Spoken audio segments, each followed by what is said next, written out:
اگر تم مجھ سے راضی ہوگو تو میں تم سے ضرور راضی ہوں گا۔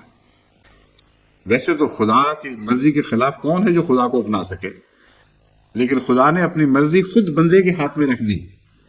جہاں تک عشق کا تعلق ہے، جہاں تک محبت کا تعلق ہے، فرمایا فیصلہ کرنا اور مجھ سے محبت کرنا تمہارا کام ہے۔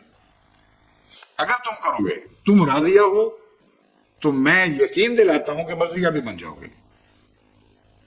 اگر تم مجھ سے راضی ہوگو تو میں تم سے ضرور راضی ہوں گا۔ یہ وہ مفہوم ہے جس کو حضرت مسیح موعود علیہ السلام نے اس مضمون کے آخر پر یوں فرمایا، اگر تم خدا کے ہو جاؤ گے تو یقیناً سمجھو کہ خدا تمہارا ہی ہے۔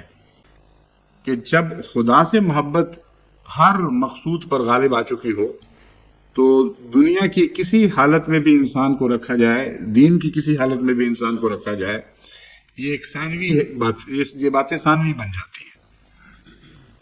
خدا اول ہے، اور شکر اس بات پر ہے کہ خدا میرا ہے اور میں خدا کا ہوں۔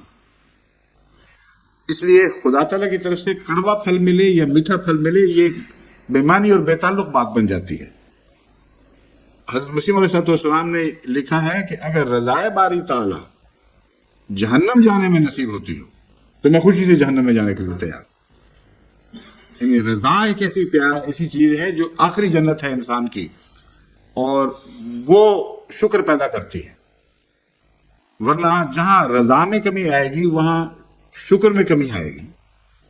وہ لوگ جو نعمت سے زیادہ تعلق رکھتے ہیں اور نعمت عطا کرنے والے ہاتھ سے نسبتاً کم تعلق رکھتے ہیں، جب نعمت عطا کرنے والا ہاتھ رک جائے تو اس ہاتھ کے خلاف شکوہ پیدا ہوتا ہے۔ جب نعمت عطا کرنے والا ہاتھ کہیں ابتلا میں ڈال دے، کڑوا پھل دے دے، تو اس کے خلاف شکوہ پیدا ہوتا ہے۔ اگر محبت ہاتھ سے ہو تو نعمت آتی ہے اس ہاتھ سے یا کچھ اور آتا ہے، یہ بے معنی اور بے حقیقت سی چیز بن جاتی ہے۔